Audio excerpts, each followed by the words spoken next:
Assalamualaikum warahmatullahi wabarakatuh. Waalaikumsalam warahmatullahi wabarakatuh. Alhamdulillahi wa kafa, wassalatu wassalamu ala rasulihil mustafa wa ala alihi wa ashabihi wa man ihtada, amma ba'd. Tiada kata yang pantas untuk senantiasa kita ungkapkan pada malam hari ini, pada tanggal 17 Agustus 2024 ini, di mana hari ini merupakan hari kemerdekaan NKRI yang ke-79. Kita berdoa mudah-mudahan negara kita, negara Republik Indonesia yang tercinta ini, kedepannya mudah-mudahan lebih baik dan senantiasa mendapatkan perlindungan dan curahan rahmat dari Allah Subhanahu wa Ta'ala. Amin ya Rabbal Alamin. Salawat dan salam semoga Allah sampaikan keharibaan Nabi kita Muhammad Sallallahu Alaihi Wasallam. Para sahabat-sahabat santri pesantren virtual Pondok Sorat yang mudah-mudahan kita semua dirahmati oleh Allah Subhanahu wa Ta'ala. Sebagai informasi tambahan bahwa kami dari Majelis Studi Dakwah Terapan ini menyelenggarakan sebuah program baru, mungkin sudah saya share kemarin ya brosurnya, yaitu program haji khusus visa haji resmi langsung berangkat di tahun 2025. Nah, daftar sekarang insya Allah mendapatkan buku panduan haji dan salat khusyuk. Jadi tanpa antri dan insya Allah amanah dan aman. Karena Asia Tour ini adalah salah satu ya travel yang sudah betul-betul diakui keberadaannya di Indonesia maupun di Arab Saudi. Saya dari awal memang sudah bergabung di Asia Tour sebagai pembimbing ibadah haji dan umroh. Dan saya sudah bersertifikat dari Asia Tour juga. Silakan, mungkin ada tetangga, ada sahabat, ada keluarga yang mau ikut haji khusus ini langsung berangkat tahun 2025, boleh japri saya. Pilihannya ada paket B, ada paket A. Dimulai dari 261 juta untuk satu kamar berempat, hotelnya bintang 4. Nah, adapun yang 332 juta itu satu kamar berempat, hotelnya bintang 5. Silakan, insya Allah amanah, insya Allah amanah. Dan kantornya ini gedung punya sendiri di Tanah Kusir dekat Masjid Al-Hidayah. Ada gedungnya, ada 5 tingkat itu. Oke, ini informasi tambahan saja. Mana tahu ada saudara, tetangga atau bahkan sahabat-sahabat sendiri yang bingung. Karena kemarin banyak yang terlantar ya, banyak yang terlantar. Sebab penyelenggaranya memang tidak resmi dan seterusnya. Wallahu a'lam bishawab. Oke, yuk kita luruskan kembali niat kita, jangan sampai salah niat. Ini saya kalau malam Ahad begini, saya udah berbunga-bunga hati saya. Kenapa? Mau ketemu jamaah, walaupun lewat virtual. Tuh, makanya niatnya nawaitu atlubul ilma ibtigha'a mardatillah. Aku niat menuntut ilmu, mencari keridhaan Allah. Ini untuk santri. Adapun untuk saya sebagai pengasuh, nawaitu ubalighul ilma ibtigha'a mardatillah. Aku niat menyampaikan ilmu, mencari keridhaan Allah. Nah, jadi mencari ridho Allah itu yang paling utama itu. Karena kalau Allah sudah ridho, udah selesai, aman kita udah. Tapi kalau Allah nggak ridho, jangan harap. Nah, jadi semua yang kita amalkan itu harus motivasinya, niatnya mencari keridhaan Allah Subhanahu wa Ta'ala. Nah, salah satu hadiah dari orang yang istiqomah mencari ilmu itu, barang siapa menempuh jalan untuk mencari ilmu, maka Allah akan memudahkan jalan ke surga baginya. Ini hadiah, bukan niat ya, bukan motivasi, bukan tujuan kita. Ini hadiah yang Allah berikan bagi orang yang istiqomah thalabul ilmi, seperti malam hari ini. Istiqomah mengikuti Zoom. Kalau acara-acara kegiatan yang bisa di cancel. Tapi kalau memang tidak bisa di cancel, ya udah, berarti dia tetap dapat pahala. Ini keutamaan orang yang istiqomah, ya, baik istiqomah dalam mempertahankan akidah maupun istiqomah dalam menjalankan ibadah. Ini keutamaannya, kita lihat. Akan diturunkan malaikat menjaga dia, sehingga dihilangkan rasa takut dalam pikiran dan jiwanya, dihilangkan rasa sedih dalam pikiran dan jiwanya, dan dijanjikan surga. Ini bagi orang-orang yang istiqomah, baik akidah maupun ibadah, termasuk thalabul ilmi seperti ini. Allah berfirman, a'udzubillahi minasyaitonir rajim. Innal ladzina qalu rabbunallahu tsumma istaqamu tatanazzalu alaihimul malaikah alla takhafu wa la tahzanu wa abshiru bil jannati allati kuntum tu'adun. Artinya, sesungguhnya orang-orang yang mengatakan Tuhan kami ialah Allah, kemudian mereka istiqomah, maka malaikat akan turun kepada mereka dengan mengatakan, janganlah kamu merasa takut dan janganlah kamu merasa berduka cita, bersedih hati. Kami jaga, kami pelihara kalian, kata malaikat.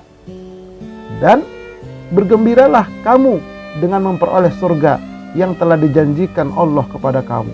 Jadi malaikat mengatakan seperti itu, jangan takut, jangan bersedih hati, kami jaga, kami pelihara mereka, dan kami berikan kabar gembira kepada kalian, surga sudah Allah siapkan untuk orang yang istiqomah.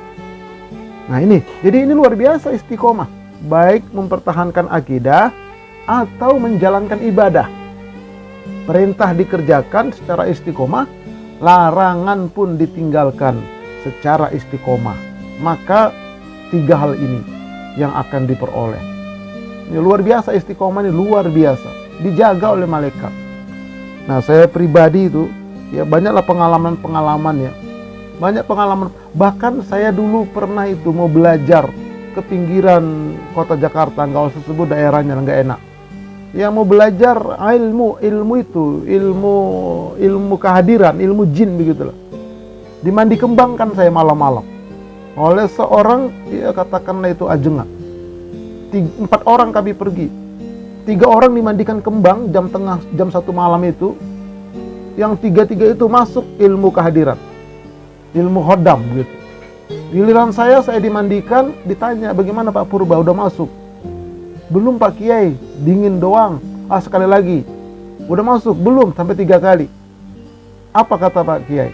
Ini Pak Purba nampaknya kurang yakin ini. Kurang yakin bagaimana? Saya yakin benar. Bagaimana yakinnya Pak Purba? Dalam jiwa saya mengatakan, ya Allah, kalau yang saya lakukan ini sesuai dengan syariatmu, mudahkan. Tapi kalau nggak sesuai, lindungin hamba. Apa kata Pak Kiainya? Nggak boleh begitu Pak Purba. Lalu bagaimana? Pak Purba yakinnya harus sama saya. Nah, kalau nggak sama saya, nggak bisa masuk ilmunya. Oh, kalau begitu berarti belum jodoh Pak Kiai. Saya nggak berani debat karena di rumah dia. Dia nggak berani debat juga. Kalau dia paksakan, maka dia akan dicekek sama jin. Inilah keutamaan istiqomah itu, dijaga oleh Allah, malaikat turun menjaga kita. Asal kita istiqomah, akidah kita dan ibadah kita. Nah, kita istiqomah dalam thalabul ilmi ini, insya Allah. Orang yang ngaji istiqomah dijaga oleh malaikat. Baik offline, dia langsung datang ke majelis taklim, atau seperti ini, ya online. Maka di masing-masing rumah kita itu malaikat turun ke rumah kita. Nah, inilah keutamaan orang istiqomah. Semoga kita, keluarga kita semua, ya dijadikan oleh Allah menjadi hamba-hamba Allah yang istiqomah dalam akidah, istiqomah dalam thalabul ilmi khususnya. Amin ya rabbal alamin. Baik. Malam hari ini kita masuk pertemuan yang ke-11. Ya, pertemuan ke-11. Nah, pekan depan 12. Jadi ada sedikit perubahan, tidak hanya sampai 12 ya. Tingkat dasar ini mungkin nanti sampai 15 karena ada beberapa materi yang belum tersampaikan. Jadi supaya tuntas dia di tingkat dasar ini mungkin sampai 15 pertemuan. Pertemuan yang ke-11. Tata cara sholat orang yang sakit.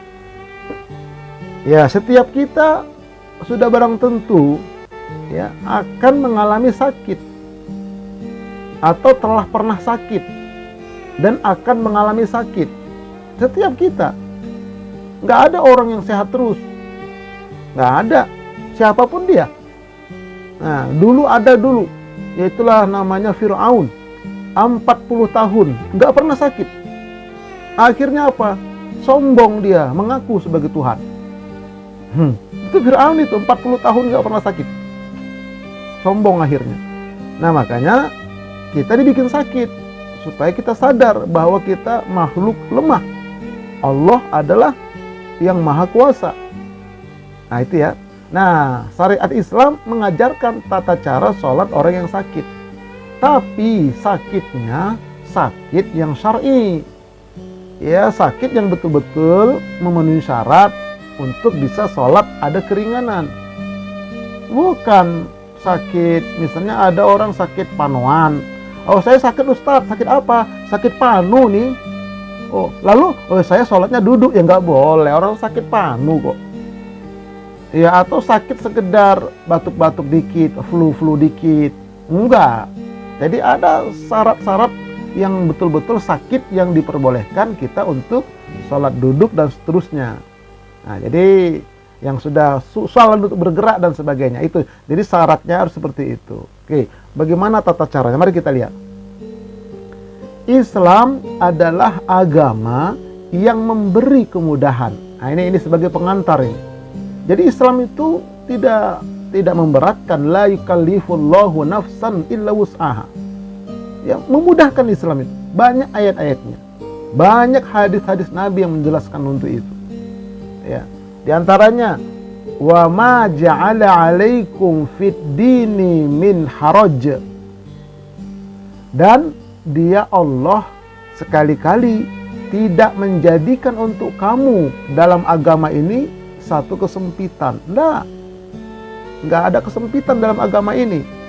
Ya, misalnya ada orang sakit, dia paksakan puasa, biar saya puasa aja sampai mati. Justru itu nggak boleh, haram hukumnya. Nggak boleh memaksakan diri. Ya, jadi nggak ada kesempitan dalam agama. Nggak ada kesempitan, diberi kemudahan. Oke. Nah, juga dalam ayat yang lain, yuridullahu bikumul yusra wa la yuridu bikumul usra.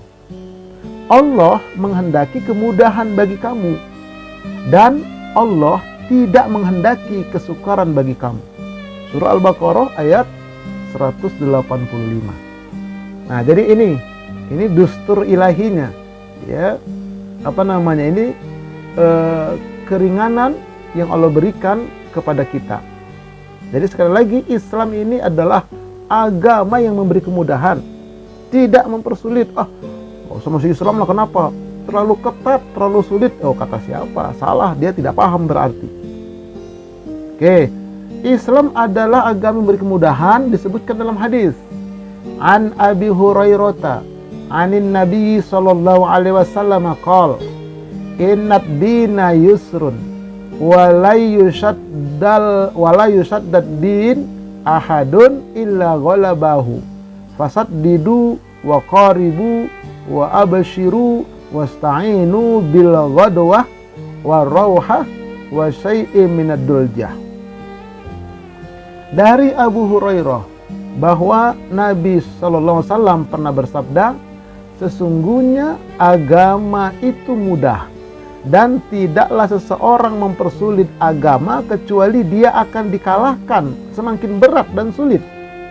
Maka berlakulah lurus kalian, mendekatlah kepada yang benar, dan berilah kabar gembira, dan minta tolonglah dengan godwah, berangkat di waktu pagi, dan aruhah, berangkat setelah zuhur, dan sesuatu dari dulja, berangkat di waktu malam. Nah, jadi intinya di awal hadis ini Rasulullah SAW mengungkapkan sesungguhnya agama itu mudah kata Nabi, dan tidak seorang mempersulit agama kecuali dia akan semakin sulit. Ya, artinya beramal ibadah itu jangan ditambah-tambah, jangan dibuat inovasi-inovasi, Akhirnya sulit sendiri. Makanya umat-umat terdahulu itu begitu. Umat terdahulu itu, ya, orang Yahudi, Nasrani, mereka membuat-buat ajaran agama itu yang nggak pernah dijajarkan oleh para pendeta-pendeta mereka. Mereka buat-buat, akhirnya mereka sulit sendiri. Kan begitu seperti sejarah Nabi Musa, disuruh menyembelih sapi betina. Mereka nanya, warnanya apa? Kemudian masih perawan atau sudah punya anak? Akhirnya sulit sendiri mereka. Nah, oleh karena itu, Islam itu adalah agama yang mudah. Jangan ditambah-tambah, jangan dibikin reward, jangan. Jangan dibikin inovasi-inovasi, nanti sulit sendiri kalian, kata Nabi. Nah, itu intinya di situ. Nah, adapun seterusnya kata Nabi, maka berlakulah lurus, maksudnya jujur, ya, bersih, jangan neko-neko, mendekatlah kepada yang benar.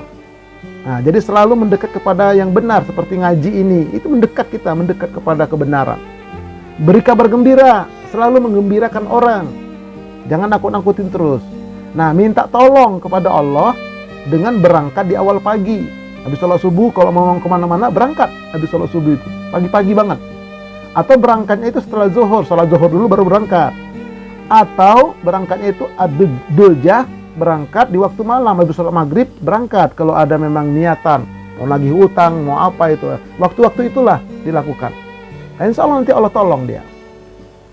Oke, ya, ini sebuah hadis yang diriwayatkan oleh Imam Bukhari. Nomor hadisnya nomor 38, terbitan tahun 2009. Beda terbitan, beda nomor. Islam juga adalah agama yang memberi kemudahan. An Anasin ibni Malikin, anin Nabi sallallahu alaihi wasallam qol, yassiru wala tu'assiru wa basyiru wala tunaffiru. Artinya, dari Anas bin Malik, dari Nabi sallallahu alaihi wasallam, beliau bersabda, permudahlah dan jangan dipersulit.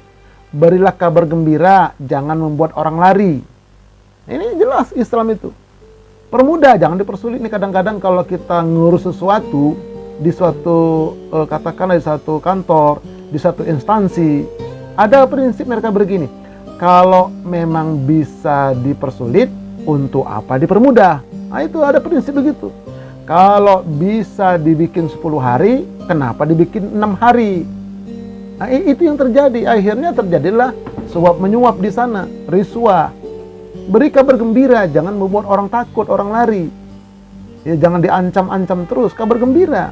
Karena kadang-kadang ya ceramah itu ada sedikit juga humor-humornya, ya supaya jangan lari jamaah itu. Tapi jangan kebanyakan. Akhirnya nanti tertawa terbahak-bahak, itu menghilangkan ilmu dan membutakan kolbu. Na'udzubillah min dzalik. Baik, Islam adalah agama yang tidak memberatkan. An Abi Hurairah qala Rasulullah sallallahu alaihi wasallam, "Zaruni ma taraktukum fa innama ahlakal ladzina min qablikum kasratu su'alihim wa ikhtilafuhum ala anbiya'ihim walakin ma nahaitukum anhu fantahu wa ma amartukum bihi fa'tu minhu mastata'tum." Dari Abu Hurairah, dia berkata, Rasulullah sallallahu alaihi wasallam bersabda, biarkanlah apa yang aku tinggalkan untuk kalian. Sungguh orang-orang sebelum kalian binasa karena banyak pertanyaan dan perselisihan mereka kepada nabinya. Akan tetapi apa yang telah aku larang untuk kalian maka jauhilah, dan apa yang aku perintahkan kepada kalian maka kerjakanlah semampu kalian. Nah itu. Jadi misalnya begini, ada orang bertanya, Ustadz ketika sujud itu kan bagus sekali meminta. Akhirnya dibikinlah doa-doa. Bagaimana kalau doa ini? Akhirnya ada ustadz sebagian mengatakan, padahal kata Nabi ketika sujud itu, ya baca aja Subhana Rabbil A'la. Nanti kita akan terangkan. Ada beberapa pilihan bacaan. Jadi jangan ditambah-tambah, makin sulit. Yang dari Nabi begitu, ya udah itu aja. Kalau tambahan-tambahnya, kalau walaupun dia kata ulama, itu perlu dipertanyakan. Orang Nabi mengatakan, ya, apa yang telah kularang untuk kalian jauhi, apa yang aku perintah kepada kalian maka kerjakan semampu kalian. Jadi meninggalkan larangan wajib mutlak, mengerjakan perintah semampu kita. Nah ini Jadi di sini ada keringanan dalam Islam itu. Oke, baik ya. Ini sebagai pendahuluannya sebelum kita masuk kepada sholat orang yang sakit. Keutamaan orang sakit yang tetap istiqomah beramal.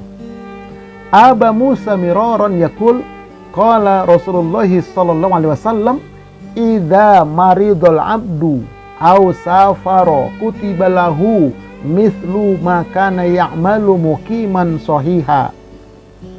Abu Musa berkata bahwa Rasulullah sallallahu alaihi wasallam telah bersabda, jika seorang hamba sakit atau bepergian lalu beramal, ditulis baginya pahala seperti ketika dia beramal sebagai mukim dan dalam keadaan sehat. Jadi begini, selama ini istiqomah kita mengikuti kajian Zoom malam Ahad seperti ini. Nah, satu ketika para sahabat santri ada yang misalnya bepergian, seperti Ahad kemarin Bapak Haji Ahmad pergi ke Jawa Tengah sama keluarga.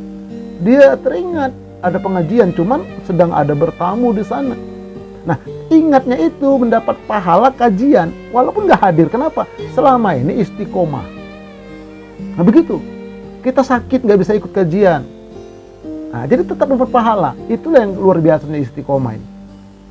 Walaupun kita sedang sakit, akhirnya nanti kita sholat duduk, tetap dapat pahala sholat seperti berdiri. Nah, begitu luar biasanya orang yang sakit dan dia beramal secara istiqomah. Masya Allah, luar biasa. Nah, kalau saya pribadi ya mengadakan Zoom ini, kalau memang halangannya masih bisa saya geser, saya geser.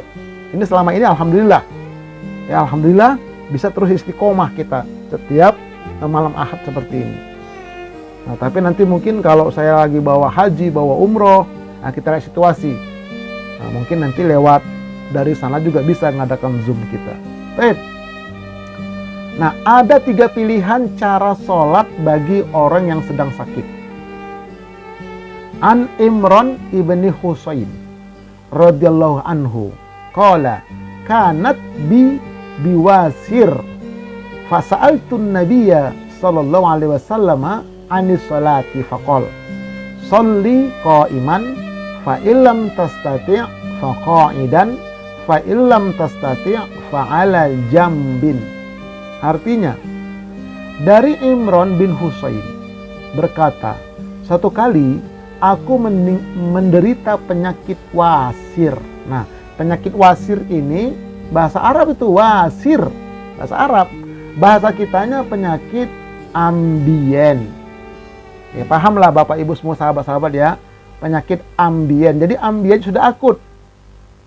Nah, kalau ada sahabat-sahabat yang punya penyakit ambien yang akut, saya punya jamaah haji tapi tinggal di Medan, bisa mengobatin. Dia orang India, khusus dia tentang wasir. Nah, tapi syaratnya nanti bagian yang sakit itu dipoto, kirim ke saya jaga pribadinya, nanti saya kirim ke dia, nanti dia buat resepnya, ya, tanpa operasi insya Allah. Nah, nanti tentang infak obatnya nanti langsung sama dia aja ngomongnya, insya Allah berhasil. Nah, itu saya ada solusi begitu maksudnya. Jangan dioperasi, jangan. Itu ya, kalau ada saudara, ada siapa saja yang punya penyakit wasir sudah akut. Nah, lalu aku tanyakan kepada Nabi, kata sahabat yang kena penyakit wasir ini, tentang cara sholatnya bagaimana. Nabi bersabda, sholatlah dengan berdiri. Jika kamu tidak sanggup, lakukanlah dengan duduk. Bila kamu nggak sanggup juga, lakukan dengan berbaring pada salah satu sisi badan kalian. Mau berbaring ke arah kanan atau berbaring ke arah kiri. Nah, bukan telentang, bukan. Berbaring, kata Nabi. Nah, jadi 3 pilihan bagi orang yang kena penyakit wasir ini. Ya, karena serba salah dia kalau wasir ini. Berdiri salah, duduk salah, ngengsot kanan, ngengsot kiri, mau nggak mau berbaring lah. Berbaring dia. Jadi 3 pilihan, ya, berdiri, duduk, atau berbaring kepada salah satu sisi badan. Boleh miring ke kanan, boleh miring ke kiri. Bukan telentang, bukan. Nah, ini hadis riwayat Imam Bukhari. Nah, Nabi pernah menjenguk orang sakit saat akan menegakkan sholat dia di tempat tidurnya itu. An Jabir ibni Abdillahi radhiyallahu anhu anna Rasulullah sallallahu alaihi wasallam ada maridon fara'ahu yusalli ala wasadatin fa'akhozaha faroma biha fa'akhoza da'awa audan liyusalli alaihi fa'akhozahu faroma bihi wa qala salli alal ardi inistata'ta wal afawami ima'an waja'al sujudaka ikhfat min ruku'ika. Ini namanya kita baca kitab gundul. Nih, saya kasih selang-seling juga. Kalau yang tadi itu namanya ya kitab gondrong karena ada baris-barisnya kan. Aslinya itu dulu Al-Quran dan hadis yang ditulis sahabat itu tidak ada titik, tidak ada baris. Misalnya An Jabir ibni Abdillah itu annya itu nggak ada titiknya, jabarnya itu nggak ada titiknya. Jadi tulisannya begitu aja itu, nggak ada titik semua aslinya. Tapi orang Arab udah paham, makanya oleh ulama Sibaweh namanya. Nah, dia dikenal dengan ulama nahu, ulama sorof, ulama grammar bahasa Arab. Generasi setelah tabiin, ya itu akhirnya dia bikin titik, dia bikin baris. Kalau aslinya nggak ada. Nah, kalau ini ada titik, masih bisa kita baca dia. Tapi kalau nggak ada titik, wah, bingung. Tapi kalau orang yang sudah paham, yang sudah hafal, dia bisa membaca. Tapi apa terjemahannya? Mari kita lihat. Rasulullah Shallallahu Alaihi Wasallam suatu ketika kala menjenguk orang yang sedang sakit. Waktu itu Nabi menjenguk orang sakit dan disunahkan ini ya. Ternyata Rasulullah melihat ia yang sakit itu sedang sholat di atas bantal. Ya, jadi duduk di atas bantal, dia sholat di situ. Kemudian Nabi mengambil bantal tersebut. Lalu bantal itu dijauhkan. Sini di bantal, dijauhkan sama Nabi. Nggak boleh sholat mendudukin bantal. Ternyata orang tersebut lalu mengambil kayu. Ya kayu seperti ya kayu kayak papan gitu. Duduk di atasnya mau sholat di atas kayu tersebut. Kemudian Nabi mengambil kayu itu. Sini ya, dia ambil kayu tersebut, dijauhkan. Nah, lalu Nabi bersabda, sholatlah di atas tanah jika kamu mampu. Jika tidak mampu, maka sholatlah dengan ima. Ima itu isyarat kepala, sambil telentang. Pakai isyarat kepala dia. Jadikanlah kepalamu ketika posisi sujud lebih rendah daripada ruku. Nah, ruku begitu, sujud lebih nunduk. Nah, ini telentang dia sholatnya.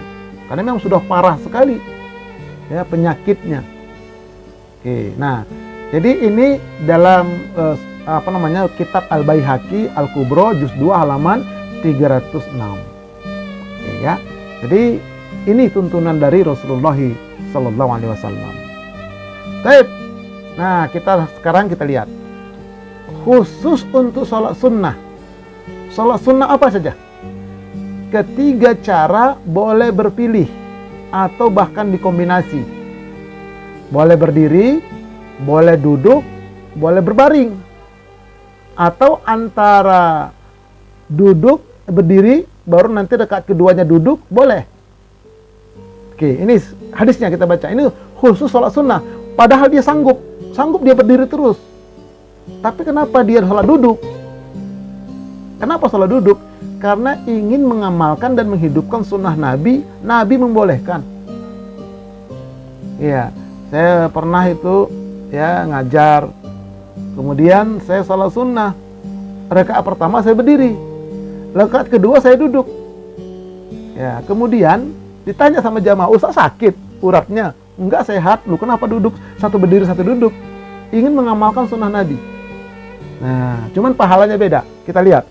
Imran ibnu Husain wa kana mabusuron qala sa'altu Rasulullah sallallahu alaihi wasallam an salati rajul qa'idan faqala in shalla qa'iman fahuwa afdalu wa man shalla qa'idan falahu nisfu ajril qa'imi wa man shalla qa'iman falahu nisfu ajril qa'idi.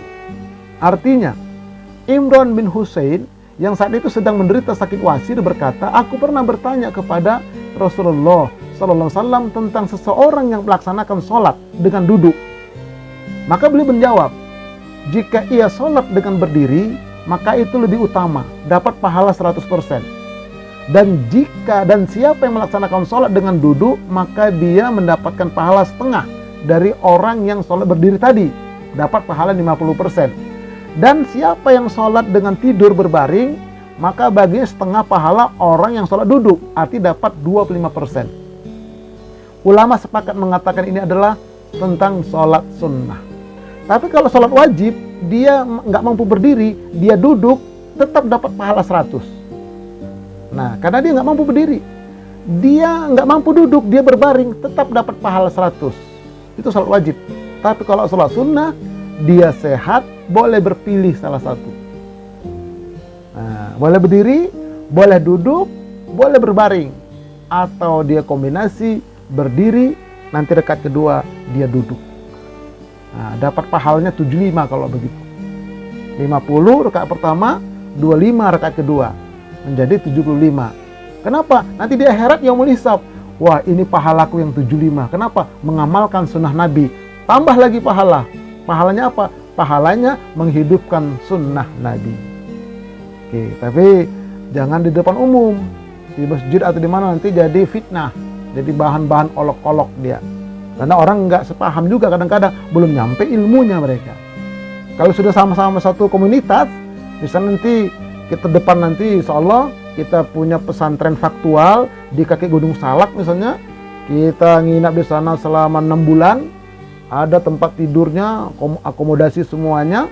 Nah, nanti kita praktekkan di sana begitu. Karena sudah satu komunitas, satu frekuensi, satu ilmu. Insya Allah, amin ya rabbal alamin.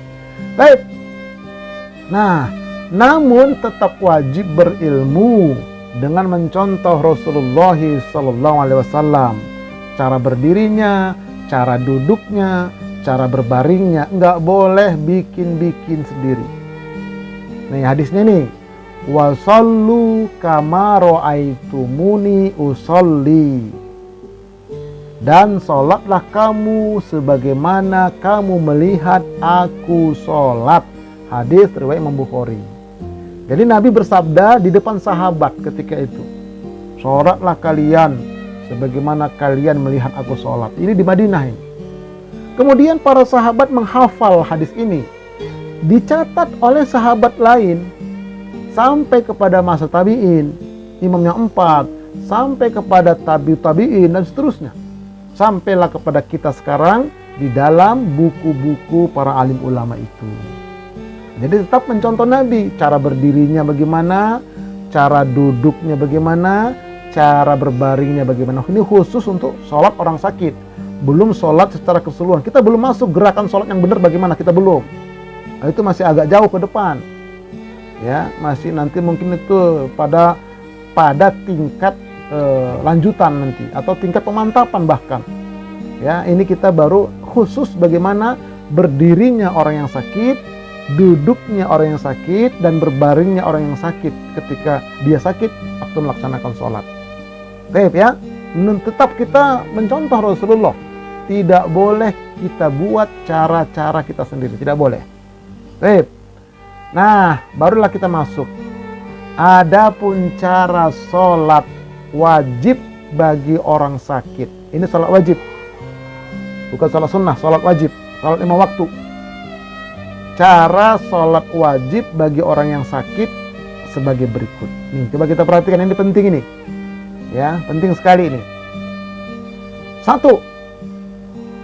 Orang yang sakit harus melakukan sholat wajib dengan berusaha berdiri meskipun tidak tegak, karena memang dia bisa nggak tegak, misalnya udah tua, agak bongkok dikit, nggak apa-apa, berdiri pokoknya dia, atau bahkan bersandar ke dinding, berusaha berdiri lah pokoknya. Ini sholat wajib ya.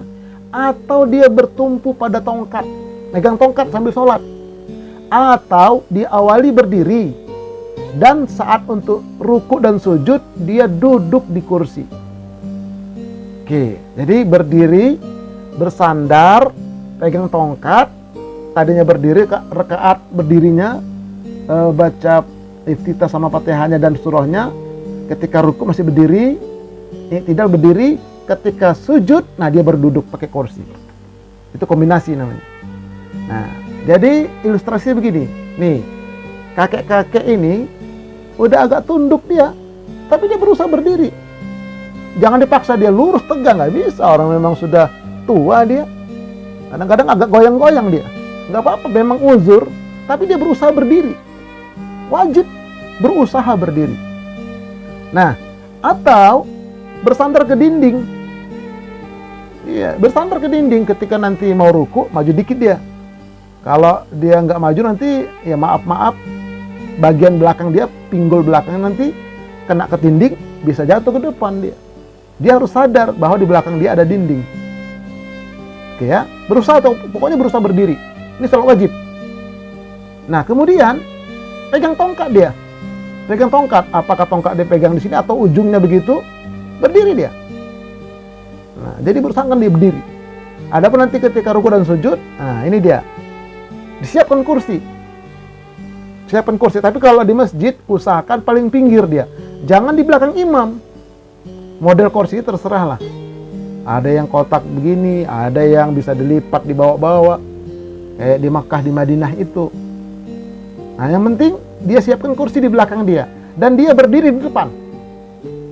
Dia berdiri di depan. Nah, begitu ruku, kalau nggak sanggup dia ruku, duduk dia. Rukunya duduk boleh. Kalau dia bisa ruku, berdiri rukunya. Tidak, ketika mau sujud, baru dia duduk di kursi. Nah, begitu caranya. Iya. Jadi inilah tuntunan bagi orang yang sakit. Entah itu sakit karena dengkulnya, pelumasnya udah agak aus, karena pengapuran, karena urat ketarik, atau urat kecepit, dan sebagainya lah. Nah, dia berusaha berdiri, tapi ketika mau ruku, mau sujud, nggak kuat dia turun ke bawah. Dia duduk di kursi. Gitu caranya ya. Jadi pokoknya berusaha berdiri untuk sholat wajib. Ini kita bicara sholat wajib. Kalau sholat sunnah tadi udah saya terangkan tadi. Oke ya, baik. Nah, inilah yang harus kita pahami secara benar-benar. Karena ya mau nggak mau kita namanya juga manusia. Nanti ke depan kita akan tua kita semua. Iya, akan tua, insyaallah. Oke, yang kedua sekarang. Bila sudah tidak mampu lagi berdiri, dia udah berusaha ini mau berdiri nggak bisa, udah hitir-hitir gitu, goyang, nggak bisa jatuh, bahaya. Maka hendaklah dia sholat dengan duduk. Yang lebih utama yaitu dengan posisi kaki menyilang di bawah paha atau duduk bersila saat berdiri dan ruku. Nah, ini bagi orang yang masih bisa sujud ya. Perhatikan ini. Begini sebetulnya sholatnya. Ya, ketika takbiratul ihram dia duduknya bersila. Tuh bersila. Duduk bersila namanya mutarabbi' jika mampu melakukan sujud. Nah, jadi dia sakit. Dia sujud bisa sebetulnya. Cuman masalahnya nggak bisa berdiri ramah. Ya udah duduk. Duduk dia. Kalau nanti dia nggak bisa sujud juga, itu baru nanti sholatnya duduk di atas kursi. Tapi kalau dia bisa sujud, ya duduknya begini. Atau sholat sunnah tadi itu, duduknya begini. Aslinya ya. Ini hadisnya. An Aisyata qalat, ra'aitun nabiyya sallallahu alaihi wasallam yusalli mutarabbi'an. Dari Aisyah radhiyallahu anha, dia berkata, aku pernah melihat Rasulullah sallallahu alaihi wasallam sholat sambil duduk dengan kaki bersilang di bawah paha. Namanya mutarabbi' atau duduk bersila. Nah, ini dia, ini yang benar. Nah, adapun sebagian ulama mengatakan nggak boleh begini. Tidak boleh duduk, kalau ini namanya duduk mutarabbi', kalau ini namanya duduk iftirash. Nah, selama ini yang kita tahu kalau sholat sunnah duduknya iftiros. Kalau aslinya sebetulnya, nah, bukan iftiros tapi bersila. Duduk kita bersila, Allahu Akbar. Nanti ketika ruku, Allahu Akbar, tangan kita didengkul, ruku kita. Sami Allahu liman hamidah. Ketika sujud, baru kita sujud seperti biasa. Dulu antara udah sujud lagi, baru berdiri lagi, Allahu Akbar, bersila lagi, sedekap lagi. Salat sunnah, boleh begitu. Oke. Nah, kalau salat wajib tadi, nggak mampu berdiri, duduknya seperti ini. Kalau dia mampu dia sujud. Sanggup dia sujud. Nah, jika tidak mampu melakukan sujud, maka duduknya barulah di kursi. Wah, ke bawah Ustaz, berat saya. Kadang-kadang, waduh, turun tangan, dengkul susah ditekuk Ustaz. Apalagi duduk, nanti duduk antara dua sujud, susah Ustaz. Ya udah, di kursi duduknya. Nih, duduk di kursi. Takbiratul ihramnya duduk di kursi. Nah, kemudian duduk di kursi roda. Boleh. Nah, jadi takbiratul ihram duduk, Allahu Akbar, sedekap. Nanti ketika ruku, Allahu Akbar, ruku dia. Ruku begitu sedikit tuh tunduknya. Sami Allahu liman hamidah. Nah, ketika sujud, rukunya agak dalam. Tapi jangan sampai nyungsep. Jadi rukunya lebih dalam daripada sujud. Sujudnya lebih dalam daripada ruku. Kalau ruku begini nih, kalau sujud agak bawah dikit dia. Lebih nunduk dikit. Dari awal dia sudah duduk di kursi. Bagi orang nggak mampu turun ke bawah karena kakinya atau yang lain sebagainya. Nah, ini jadi begitu tuntunannya. Salat wajib saya katakan. Nah, jadi dicoba ke diri kita sujud mampu, ya udah, salatnya diawali dengan bersila. Tapi kalau kita nggak mampu turun, salatnya di atas kursi boleh. Baik kursi seperti itu, atau kursi lipat, atau kursi roda. Ya, baik ya. Inilah tuntunannya dari Rasulullah Sallallahu Alaihi Wasallam. Baik. Selanjutnya yang ketiga. Bila sudah tidak mampu duduk lagi, maka hendaklah dia sholat berbaring miring. Dalam bahasa fikihnya itu ala jambin, di atas lambung. Jambin itu lambung. Dengan bertumpu pada sisi tubuhnya dengan menghadap ke kiblat. Dan sisi tubuh sebelah kanan lebih utama sebagai tumpuan. Nah, jadi miring ke kanan, perut, muka, sedekap tangan itu ngadap ke kiblat dia. Jadi kalau begitu kaki ke selatan, kepala ke utara. Nah, muka seperti dalam kuburan aja lah. Sama seperti dalam kuburan, kan dimiringkan itu. Menghadap ke kiblat dia. Yang menghadap ke kiblat mukanya sama sedekap perutnya itu ngadap ke kiblat. Itu lebih utama itu. Tapi andai kata dia miring ke kiri, boleh juga. Bila tidak memungkinkan menghadap kiblat, maka ia boleh sholat menghadap ke mana saja. Susah muter-muter tempat tidurnya memang udah begitu. Ya udah, kemana aja dah. Dan sholatnya sah, tidak usah mengulanginya lagi. Nah, ini bagian tempat tidur ini. Kita menjenguk orang sakit. Gimana ini? Waktu sholat belum? Oh udah. Nah, nggak bisa berwudu, tayamum. Tapi kita belum sampai bab tayamum, belum. Nah, nanti kita akan sampai pada babnya insya Allah. Nah, bagaimana ilustrasinya? Ini dia. Nih, ini gambar siapa ini? Oh, saya dapat lah di Google gitu ya. Nah, jadi miringnya begitu. Pakai peci boleh, nggak pakai peci nggak apa-apa. Kalau perempuan wajib nutup aurat. Jadi, nih dia. Mukanya, tangannya itu ngadap ke kiblat dia. Kaki menghadap ke selatan, kepala menghadap ke utara, persis di dalam kubur. Inilah posisi orang yang nggak bisa lagi duduk, udah dibaringkan seperti itu, miring dia. Ya, miring dia. Oke, ini ya, yang ketiga. Nah, kemudian yang keempat, bila tidak bisa sholat miring, nah ini udah parah lah ini. Tapi masih ada ingatan, masih bisa diajak dialog. Ya, maka ia sholat terlentang dengan kaki menuju ke arah kiblat. Nah, ini dia, jadi tiduran, telentang. Yang lebih utama kepalanya agak ditinggikan sedikit agar bisa menghadap kiblat, diganjel sama bantal. Bila tidak mampu yang demikian karena sakit juga, maka ia bisa sholat dengan batas kemampuannya dan nantinya tidak usah mengulangi sholatnya lagi. Kalau bisa diganjel. Kalau di rumah sakit itu ya tempat tidurnya itu kan ada putarannya, krek, bisa berdiri dia, bisa agak begitu dikit, itu boleh. Tapi kalau tempat tidurnya biasa, ganjel bantal lah, supaya lebih tinggi kepalanya dikit daripada perutnya. Nah, yang penting kakinya menghadap kiblat. Nih terlentang dia, kakinya ini menghadap ke kiblat. Ya, jadi kakinya menghadap kiblat seperti orang yang sudah mati masih di rumah. Jadi kalau ada orang meninggal sebelum dimandikan, maka dia ditidurkan terbujur, kakinya menghadap ke kiblat. Gitu. Begitu juga orang yang sudah sakit parah, nggak bisa lagi miring kanan kiri, dia udahlah terlentang lah.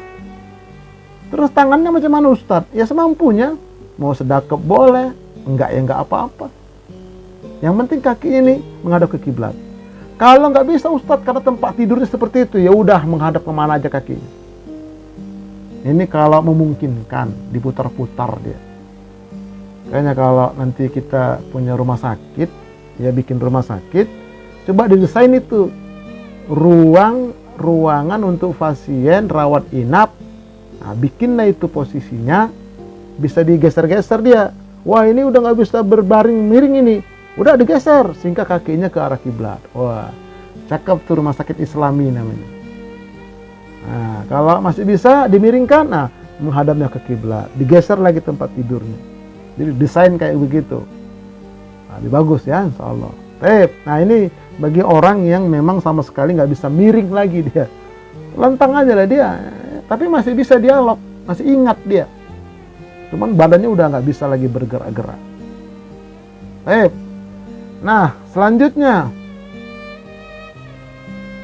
yang kelima, cara bertakbir dan bersedekap sama sebagaimana ketika sholat dalam keadaan berdiri, yaitu tangan diangkat hingga sejajar dengan telinga, dan setelah itu tangan kanan diletakkan di atas tangan kiri. Artinya begini, Allah, kita belum membahas ya tentang mengangkat tangan, tapi ini informasi bahwa orang yang sedang berbaring atau orang yang sedang sakit duduk tadi tetap angkat tangan kalau mampu.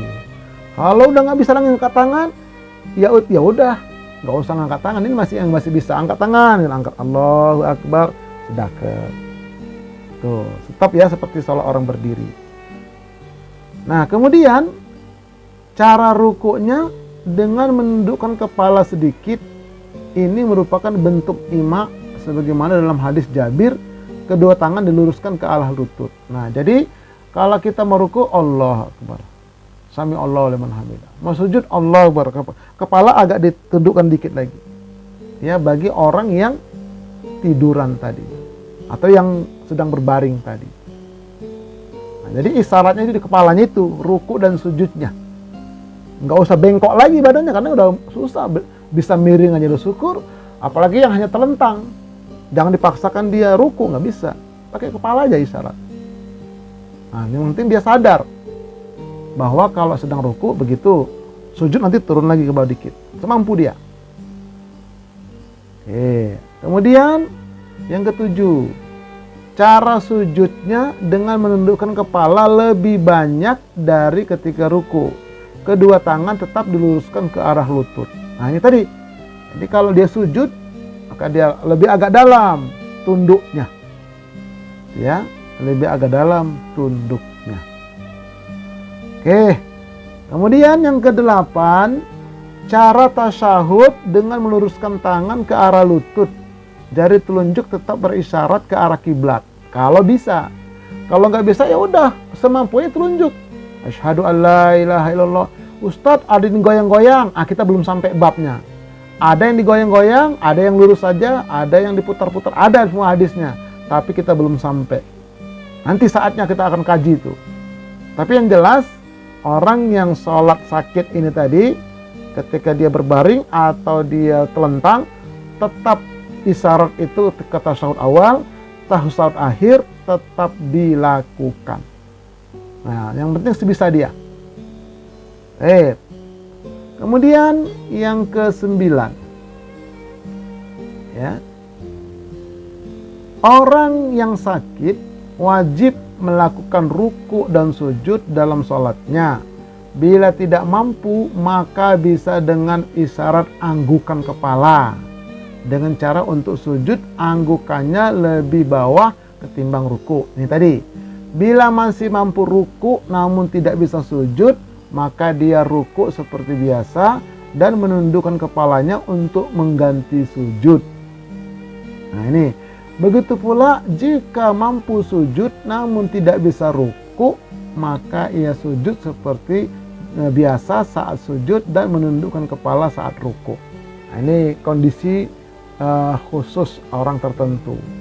Ya mungkin keadaan urat-urat dalam badannya, kemudian keadaan ya engsel-engsel di tubuhnya, itu masing-masing punya kondisi ya yang berbeda-beda.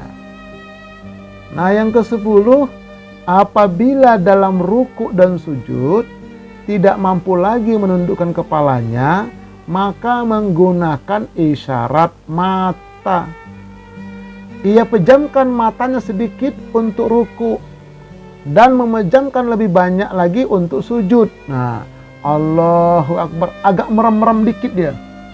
Itu ruku. Kalau sujud, Allahu Akbar, dipejamkan matanya. Nah itu, karena memang udah bisa bergerak lagi, tapi ingatan masih tetap.